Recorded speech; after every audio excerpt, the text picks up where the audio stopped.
Welcome student. Today we'll start with the questions first. Okay. Find the focal length of the convex mirror whose radius of curvature is 32 centimeter. I hope these are easy questions. You have already done that. Okay. Find the focal length of the convex mirror whose radius of curvature is 32. So what I've said, first look what kind of mirror it is. It is convex mirror. Okay. A radius of curvature is 32. So for convex, what we have, f equals to positive or negative. Here we know r equals to 2f. Okay, this is radius of curvature is twice of focal length, and f equals to r by 2. Since convex mirror, if you have forgot that when a ray of light goes from this to this, then here it is f. Okay, and this is focal length, and in the right side it is always positive. Hence in convex mirror we take f equals to positive. Okay, so r by 2, r is already given 32 centimeter, so we have f equals to 16 centimeter. Hence the focal length of given convex mirror is 16 centimeter. This was very easy sum. This will not come in exam, just for your practice. Okay. A concave mirror produces 3 times magnified enlarged real image of an object placed at 10 cm in front of it. Where is the image located? First we'll see what kind of mirror it is. Concave mirror.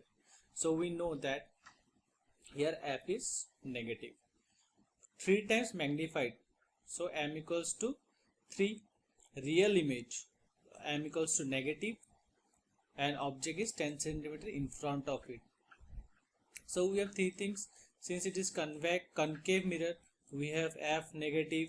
Now 3 times magnified real image, so we should have m negative. Okay. Now object is placed 10 cm in front of it, so object distance u equals to minus 10 cm. Magnification produced by spherical mirror is given by the relation m equals to h dash by h. Okay. So let the height of the object be h. So this you can write ho or directly h, no problem. The height of the image h dash equals to minus 3h. Image form is real. So here for negative, since it is real, so m is negative. Okay. Therefore negative 3h by h equals to negative v by u, because magnification is also minus v by u, which gives us v by u. Taking v by u to the left side, okay, v by u equals to 3, h got cancelled, so we have only 3, and negative got cancelled, so we have positive 3 here. Now v equals to 3 into minus 10, we have u equals to minus 10, right? So 3 into y is equals to v equals to minus 30 centimeter. That means the image is to the left side of the graph. Okay, according to the Cartesian sign, okay, we have left side of the mirror. So minus 30, it is real. Hence the negative sign indicates that the inverted image is formed at a distance 30 cm in front of the concave mirror. So 30 centimeter in front of the here image is formed. Okay, let's start with the topic refraction of light. Light does not travel in the same direction in all media. It appears that when traveling obliquely from one medium to the another, the direction of propagation of light in the second medium changes. This phenomenon is known as refraction of light. Now you can see here a man is standing to kill a fish. Okay, he is going to catch the fish. Now what you will see, you will see that the image is here. He will see the image is here, but actual image is the fish is here.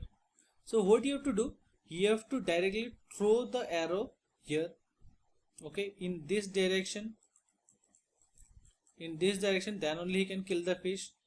But but the virtual image which he is looking is this. Okay, you won't believe, but I caught a crab. You know, I caught a crab with this technique. Okay, we'll get to this how refraction works. Okay, why this why this fish got bent. Okay, you also can try at home with milk or water. Simply take a glass of water, put a straw here, okay, up to this level, then you see that the straw will appear to be bent. Okay, you can try this at home. So this is due to the phenomenon of refraction of light. Refraction through a rectangle glass slab. Let us take a glass and consider is the denser medium and of air, which is the rarer medium. Now when a ray of light will enter the glass, okay, which is the incident ray, will take normal and n dash. What will happen? It should go in this way. Okay, the light is coming from this way, so you will say that, sir, the light will go from this way. But no, when it will touch its point of coincidence, it will get refracted at a different angle. Okay, it will get refracted at a different angle. Now after getting refracted at this point, here m and m dash is the normal. Okay, it will get emerge at a different angle. Now here, this is the angle of incidence, this is the angle of refraction, and this is the angle of emergent ray. So what you can say, this is the air, okay, the rarer medium. So what you can say, this AB is the incident ray, O and O dash is the refracted ray, and C and D is the emergent ray. Okay, now few more details in here. This incident ray will be parallel to emergent ray. You can see it has bent and then it is parallel to the incident ray. Okay, now how much it has dispersed, that is at what angle it has gone through and what is the distance between the actual deviation and the apparent deviation. Okay, so we'll denote this by D, which is known as the lateral dispersion. Okay, how much distance it is parallel to the incident ray. Now one more thing, the refraction is due to the change in the speed of the light as it enters from one transparent medium to the another. What does this line means? That the speed of light is 3 into 10 to the power 8 meter per second, as we all know. Okay, so when it will come from this rarer medium, okay, when it will come from the rarer medium, you can see the speed of light is very high. The speed of light here is high. Okay, when you enter this part, denser medium, the speed of light is slow here. Okay, and you can see that it is refracted towards the normal. Okay, it will come close. Okay, it will come close to the normal, and when it will get emerge, it is away from the normal. You can see it is away from the normal, and the speed will be increase. You can also take an example of a car. Okay, take example of a car. You are going in a car, you are going, okay, now suddenly you see you have to turn.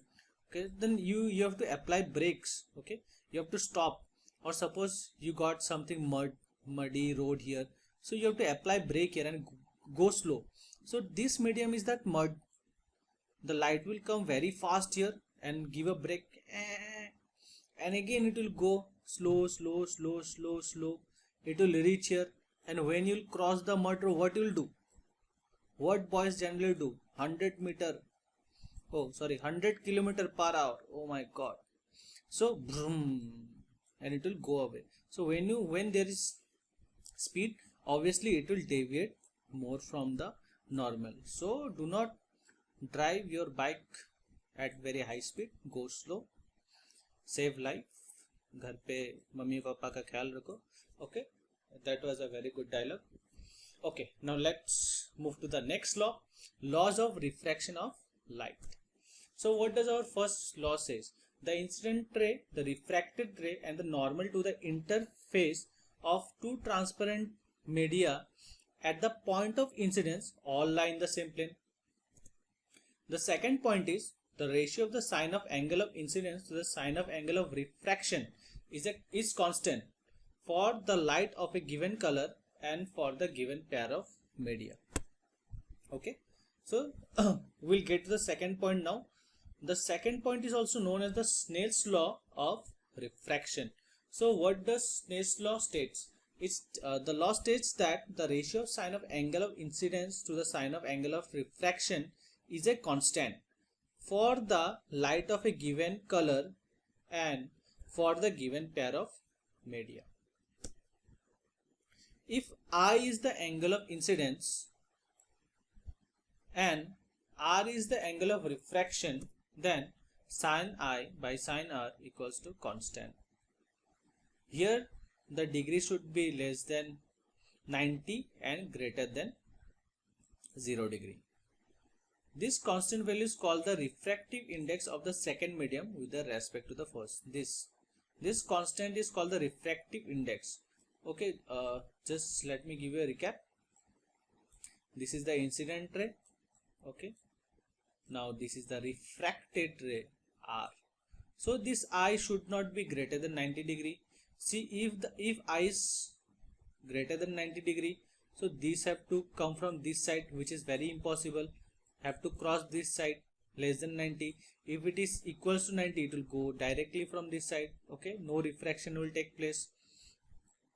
So it has to be less than 90 degree, at least from here. This have to cross here, and so it will go in this way. Okay, so it should be less than 90 degree and 0 degree. Okay, and greater than 0 degree. Have to be more than 0 degree. If it is 0 degree, it will go back or it will straight back.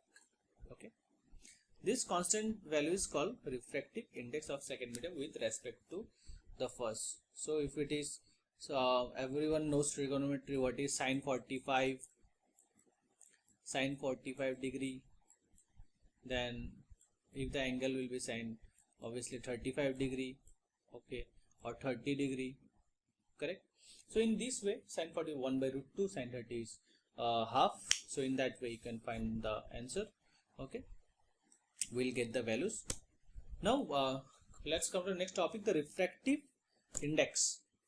The refractive index can be linked to an important physical, the relative speed of the propagation of light in different media. It turns out that light propagate with different speeds in different media.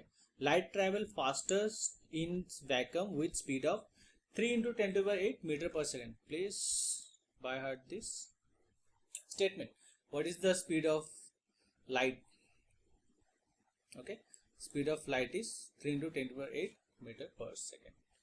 One more thing, the speed of light, we know the vacuum is fastest than air, than in water, and it will be less fast in glass. Now let us come to this point, the refractive index. Consider a ray of light traveling from medium 1 to medium 2. Now this is the glass. I have considered this as the medium 2 and air the medium 1. So let an incident ray falls on medium 2, that is on the glass. Okay, this is medium 1. Let V1 be the speed of light in the medium 1 and V2 be the speed of light in medium 2. Obviously let this V1 with some speed V1 and this speed with V2. The refractive index of medium 2 with respect to medium 1 is given by the ratio of the speed of light of medium 1 and the speed of light in medium 2. Arey, bahut jaldi chala gaya. Okay, this line what we will do? Let's understand this line. Okay, the refractive index of medium 2 with respect to medium 1. Refractive index of medium 2 with respect to medium 1. Refractive index medium 2 with respect to medium 1. Okay, is given by the ratio of the speed of light of medium 1 is given by the speed of light of medium 1 with the speed of light of medium 2. That means refracting index of 2 1 speed of light in medium 1 by speed of light in medium 2. This is how refractive index is given. Okay, see, now you can see 2 respect to 1 1 2. Okay, 2 respect to 1 speed of light in medium 1 and 2. Okay, do not make mistake in here. Do not write 1 1 2. Okay, and 1 2 here. For respect to 2 with respect to medium 1, refracting index of medium 2 with respect to medium equals to speed of light in medium 1 by speed of light in medium 2. With this equation also you can learn the statement, which is also equal to V1 by V2, as we have assumed this as V1 and this as V2. Now if medium 1 is vacuum or air, then the refractive index of the medium 2 is considered with respect to vacuum. Okay, this is called the absolute refractive index of the medium. It is simply represented by N2. Okay, if this is vacuum, if this part is vacuum medium 1, then it is absolute refractive index. If in question, if in exam you get what is absolute refractive index, so you have to write the whole line. Okay, then only your teacher will get to know what it is. Okay, see you on the next class. Thank you.